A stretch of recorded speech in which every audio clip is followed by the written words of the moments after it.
السلام علیکم، بسم اللہ الرحمن الرحیم۔ سعودی عرب کی ایک شخص نے کسی فلپائنی عورت سے چھپ کر شادی کی۔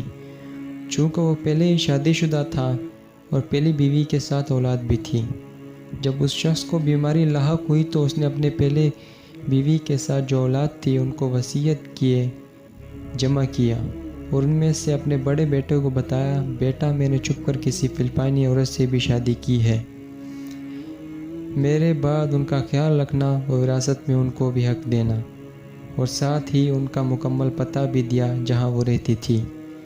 کچھ دن بعد وہ شخص وفات پا گیا تو ان کے بیٹے قاضی کے پاس گئے اور پوری تفصیلات بتا دی۔ قاضی نے فیصلہ رکوا دیا اور حکم دیا کہ فلپائنی عورت کو بھی یہاں پیش کریں، تو بڑا بیٹا اپنے والد مرحوم کے دیے ہوئے ایڈریس کے مطابق فلپائن پہنچا۔ بڑی مشکل سے اس گلی میں پہنچا جہاں وہ رہتی تھی۔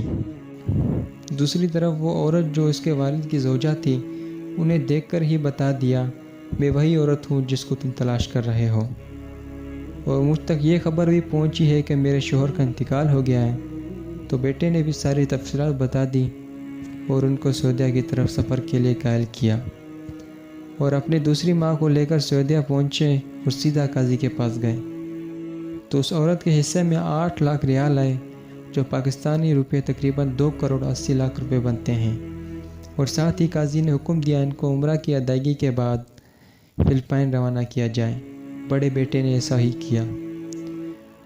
اس کے واقعے کے ٹھیک 4 سال بعد بڑا بیٹا فلپائن اپنی دوسری ماں سے ملنے اور حال احوال پوچھنے کے گھر سے گیا، تو وہاں پہنچ کر اس کو بہت تعجب ہوا اور اس نے دیکھا اور کہا، ماں جی، آپ کو اتنی بڑی رقم وراثت ملنے کے باوجود وہی پرانا خستہ حال مکان میں رہ رہی ہو۔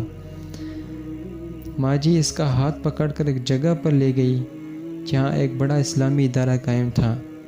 وہاں حافظ القرآن کا شعبہ بھی تھا اور یتیم خانہ بھی۔ ماں جی نے کہا، بیٹا سر اٹھا کر ادارے کی بورڈ کی طرف دیکھنا۔ بورڈ دیکھ کر بیٹے کی آنکھوں میں آنسو آ گئے، کیونکہ بورڈ پر ان کے والد کا نام لکھا ہوا تھا۔ اس نیک صفت عورت نے کہا، میں نے یہ ادارہ اپنے وراثت کے پیسے سے بنایا ہے اور میں اپنے شوہر کے نام پر وقف کیا ہے تاکہ ان کو اس ادارے کی وجہ سے ثواب ملتا رہے۔ یہ تھی سچی محبت، ورنہ اس پیسے سے وہ ایک عالیشان بنگلہ بھی بنا سکتی تھی، پر انہوں نے سوچا محبت کے مقابلے میں عالیشان بنگلہ کی کیا حیثیت، بنگلہ تو عارضی چیز، البتہ یہ اسلامی ادارہ ان کو اور ان کے شوہر کو آخرت میں کام آئے گا۔ جب بیٹا سعودیہ واپس آیا تو اپنے دوسرے بھائیوں کو بھی اس کے بارے میں آگاہ کیا۔ تمام بھائی اس رات جاگتے رہے اور باہم مل کر چندہ جمع کیا۔ اسی ایک رات میں 5 ملین ریال اپنے والد مرحوم سے منسوب اس ادارے کے لیے انہوں نے چندہ جمع کیا، جس کو ان کی دوسری اماں نے ان کے والد سے بے لوث محبت کی بنیاد پر قائم کی تھی۔ سبحان اللہ۔ یہ واقعہ وہاں کے عربی اخبار میں بھی چھپ چکا ہے۔ فی زمانہ رئیسوں کی اولادیں وراثتی رقم کے حصول کے لیے اپنے والدین کو مرنے کا انتظار کرتی ہیں، اور جو سچی محبت کرتے ہیں اپنے مرنے والے کو توشیع آخرت بھیجنے کی فکر میں رہتے ہیں۔ مزید ایسی تحریر سننے کے لیے ہمارے چینل آغا ٹی وی کو سبسکرائب کریں۔